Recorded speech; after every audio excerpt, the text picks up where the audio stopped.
Se acabó el vino y la madre de Jesús le dijo: «Ya no tienen vino». Jesús le contestó: «Mujer, ¿por qué me dices esto? Mi hora no ha llegado todavía». Ella dijo a los que estaban sirviendo: «Hagan todo lo que Él les diga». San Juan 2, 3 al 5. Campesinos se posesionan de parque eólico de Salinas Pliego en Chiapas. César Octavio Blanco García, propietario del predio El Brillante, en cuyas 140 hectáreas se instalaron 9 de las 16 plantas generadoras de energía eléctrica, explicó que firmaron un acuerdo con la empresa para rentar sus tierras por 30 años, pero fue bajo engaños porque muchos de los ejidatarios no saben leer ni escribir. 19 de enero del 2013, fuente Gabriela Cautiño, corresponsal Noticias MBS.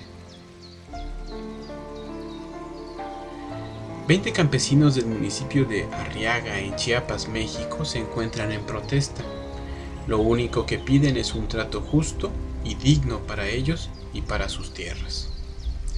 Hermano y hermana, todos somos ciudadanos del mundo, somos parte de la vida y definitivamente no existimos para ser indiferentes ante lo que ocurre a nuestro alrededor y en nuestra sociedad.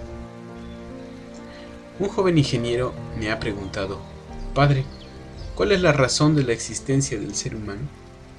Esta es una pregunta que se ha hecho todo hombre y mujer a lo largo de la historia. Todos tenemos una razón de existir, y cada persona tiene una misión distinta que cumplir en su vida. Y para encontrar esa razón de existir, hay que cuestionarnos a nosotros mismos. ¿Cuál es nuestra actitud ante los problemas ajenos?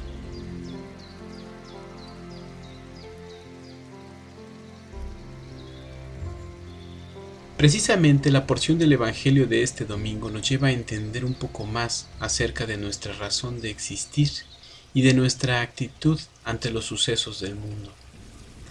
Hoy nos encontramos con un pasaje muy conocido, la boda de Caná de Galilea, una historia sencilla pero con una profunda enseñanza. En primer lugar, debemos entender muy bien el diálogo entre María y Jesús.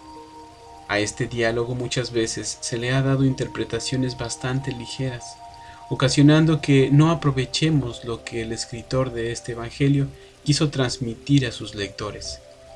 En base a algunos evangelios posteriores que no aparecen en la Biblia, se sabe que María tenía una responsabilidad en la organización de la boda. Ese fue el origen de la preocupación de María al darse cuenta de la falta de vino. En ningún momento ella interfirió en algo que no fuera su responsabilidad. Es por eso que María tenía la autoridad de decirles a los sirvientes que hicieran lo que Jesús les indicara. Existe un antiguo compendio de introducciones al Nuevo Testamento llamado los prefacios monárquicos, en los que se habla de que el novio era Juan y su madre Salomé, hermana de María. No se sabe si eso fue cierto o no, pero al notar los detalles en esta historia nos lleva a darnos cuenta de que quien la escribió tuvo que haber estado presente. En segundo lugar, debemos comprender mejor la respuesta que Jesús da a María. «Mujer, ¿por qué me dices esto?». En la versión de la Biblia Reina Valera de 1960 dice: «¿Qué tienes conmigo, mujer?». Esto podría parecernos bastante descortés, pero en aquellos momentos, mujer se usaba como un título de respeto, y la frase «¿por qué me dices esto?» era una frase muy común y dependía mucho del tono en que se pronunciaba. Si se decía en tono brusco, indicaba un reproche o que se estaba en desacuerdo, pero si se pronunciaba en tono amable, quería decir que no se había entendido bien. Así que Jesús quiso decir algo como: «No te preocupes, tú no entiendes muy bien lo que pasa. Déjamelo a mí, que lo resolveré a mi manera». Y en tercer lugar, debemos entender la situación del vino. En una boda sencilla, donde seguramente había pocos recursos, los alimentos y el vino no abundaban.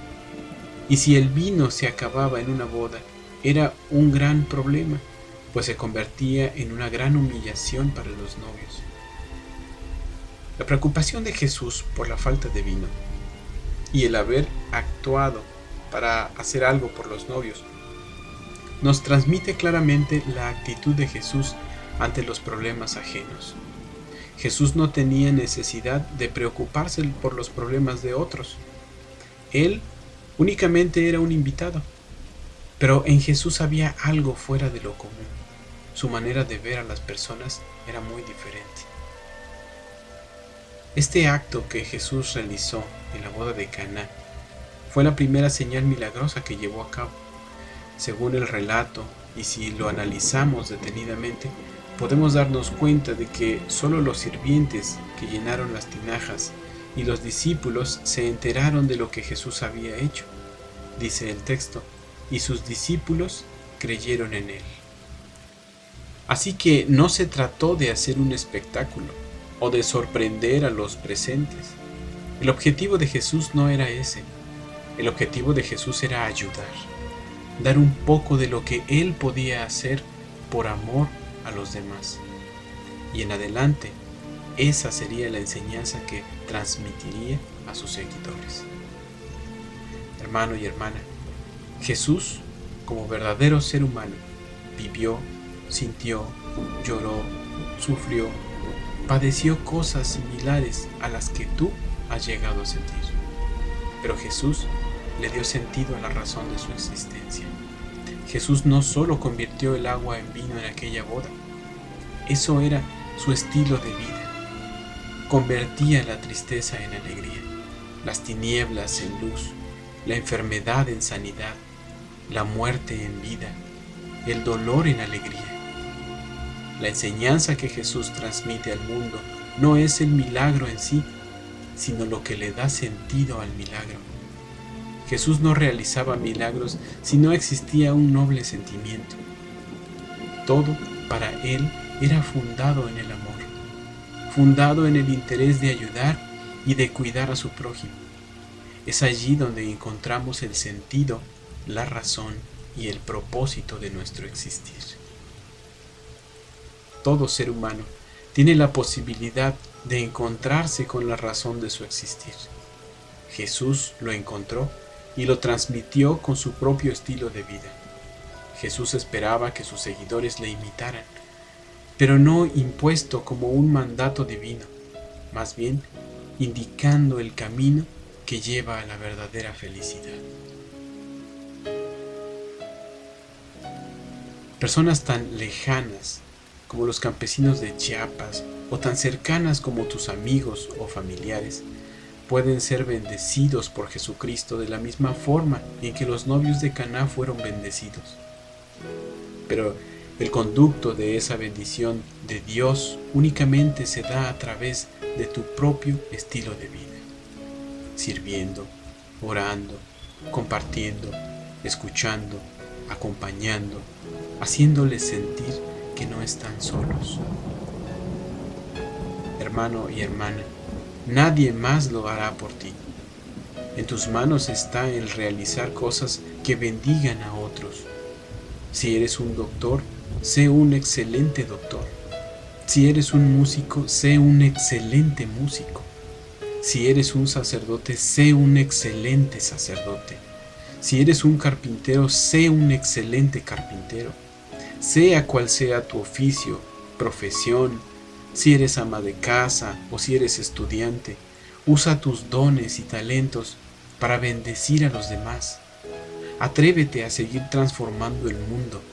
Ser excelente en lo que haces es el secreto de Jesús. Ese es el verdadero poder que transformó el agua en vino y que aún hoy en día tiene el poder de seguir mejorando nuestra sociedad.